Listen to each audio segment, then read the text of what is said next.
And now to continuing coverage of the aftermath from Hurricane Francine. Louisiana Governor Jeff Landry and other officials touring hurricane-ravaged areas of the state this afternoon.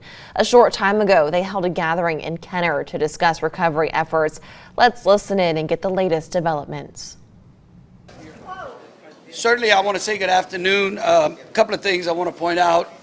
Number one, as we have traveled around the state, certainly around the affected areas and around the state, the one thing I can say is that certainly the Lord spared us. I mean, we have not lost any lives due to this storm. And I think that when you think about the responsibility, both myself and all of the people around me have, our number one priority is saving lives. And then after saving lives, it's about protecting property as well. And of course, we know that we have had some citizens whose property have been affected. We have been working extremely diligently to make sure that we get the resources necessary so that we can bring those citizens that relief. We're waiting on a declaration from the White House. I've spoken to Secretary Mayorkas personally. The FEMA administrator was in Louisiana yesterday. I have, of course, next to me our great majority leader, Steve Scalise, who I know represents the entire delegation very well. We have Congressman Clay Higgins as well. Yesterday, Senator Kennedy joined us. Today, Senator Cassidy joined us as well. All of them have pledged their support in making sure that we have the resources necessary. Number one, I think the biggest challenge we have had in this storm is utilities, right? Is trying to get the power back on. I want to tell you, if you look at where we were right post-storm, immediately post-storm, we had over 450,000 customers without electricity. Today, that number has been sliced probably, as I stand, by 60%. I know we've got some of our representatives from Entergy here, Clico, and some of the others as well. Prior to the storm, we worked extremely close with them to make sure that they were pre-positioning the assets necessary to get people into the affected areas to get utilities up. Of course, we all know that sometimes that is a challenge based upon the amount of debris. However, I will say that the speed under which they're putting those utilities online comes from the fact that the prior storms have given us an opportunity to build grid resilience. And I think that that's important. And I think it's important to remember that here in Louisiana, we need power that's reliable, okay? And we also need a grid that is resilient. When the transmission lines are built to the specification of the storms that we anticipate, you see things like down in Grand Isle where they didn't even lose power this time. Normally, they used to lose power when there was a bad thunderstorm. Again, we want to thank our federal partners. We want to thank our congressional delegation for helping us in that as well. And I want to say this, for the citizens of the city of New Orleans, as we saw this storm moving east, we plugged in the Sewage and Water Board into the GOSEP office to understand what their challenges were at that particular time. When we realized that the level of rainfall that was occurring in Jefferson Parish, I can tell you, I know Sheriff LaPinto's here, I woke the poor fella up early in the morning.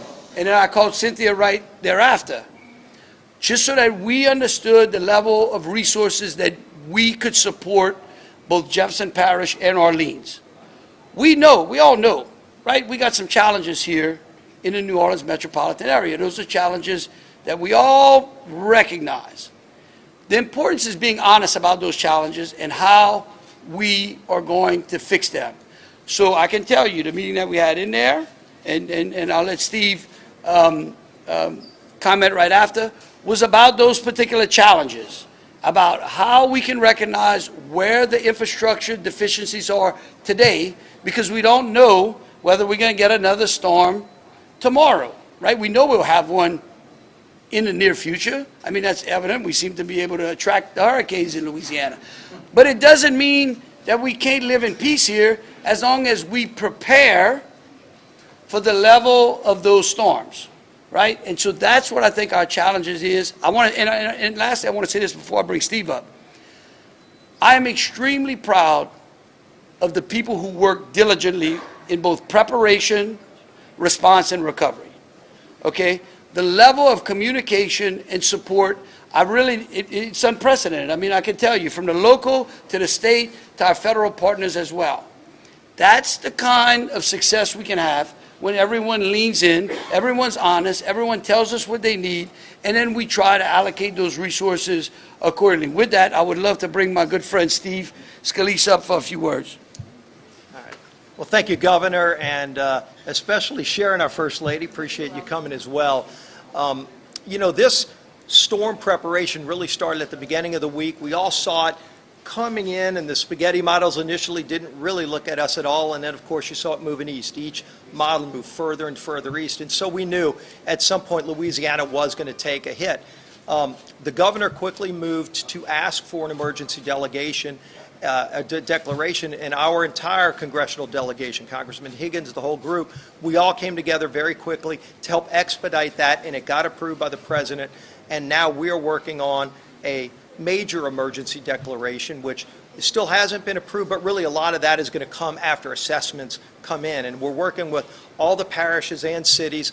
You know, once the storm clears, you really then start finding out what the damage is. And so each parish is still assessing that damage, and that process will take a few weeks, but ultimately, as the assessments come in, if it meets the criteria, hopefully we can get that major disaster declaration. That's still to come, and we're going to continue working on that.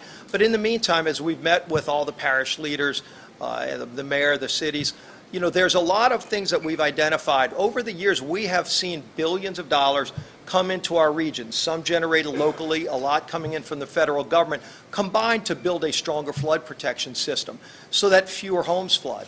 And I think you saw the success of that in this storm. You know, first and foremost, as the governor mentioned, to have no loss of life is the most important thing. We don't want to lose anybody, and we didn't in this storm, and we thank God for that.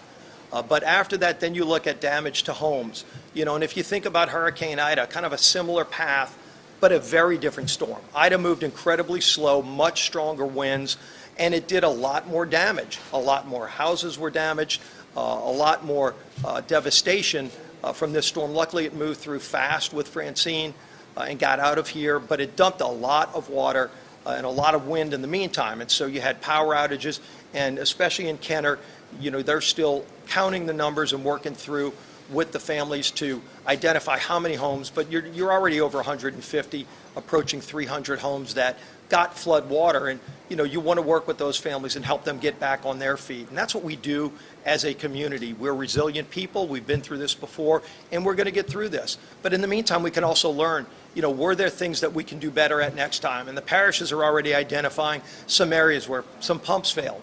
You know, and we've seen this in the past, working with the Corps of Engineers. Sometimes it's local government pumps, but they're all working together to make sure that it can continue to get better. And if there's federal funds, you know, and there are different pots of money at a lot of federal agencies. We've seen resiliency funds over the years be used where you have some federal money partnered with state and local money to help build more resilience.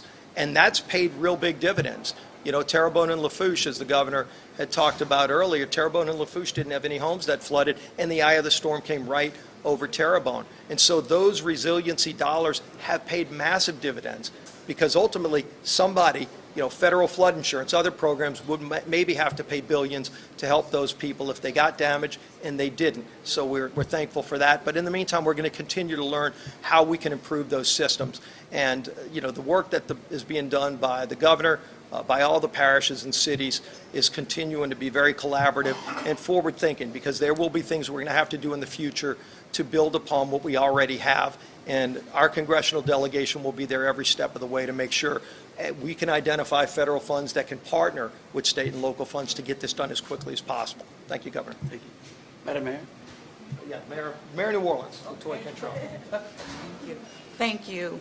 Well, good afternoon, and I just wanted to say that I'm very proud of the residents of the city of New Orleans who listened to all of the information coming from the city and responded accordingly, and of course, our coordinated efforts with the governor. Governor, thank you so much.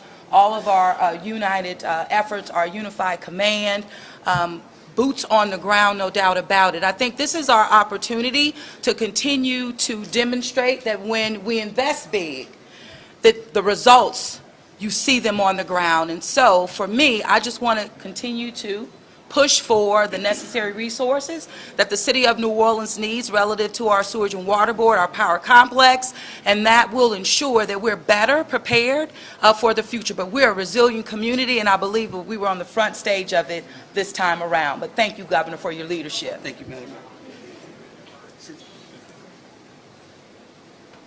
Thank you, Governor. Congressman Scalise, we really appreciate your time. Look, with this storm, and you all have heard the flooding that we had in Kenner, this was just an incredible amount of rain, 7 to 9 inches on the East Bank, some high as 12 inches. So we did lose some pumping capacity, but we were overwhelmed throughout the East Bank, and the lack of those pumps being on, the few pumps that were not on, just took us a little slower time to dewater the area. So we want to thank you. Thank you for taking the time with Mark Drews, our Public Works Department, to really understand what was going on. Obviously, we want to thank everybody for your cooperation with the sewer and conserving water, because I think the backups were minimized when we had the sewer issue early in the afternoon. So we just want to thank everyone, and thank you for really wanting the detail of what happened, both of you all, to understand that. And I know you're in the fight with this, so thank you so much.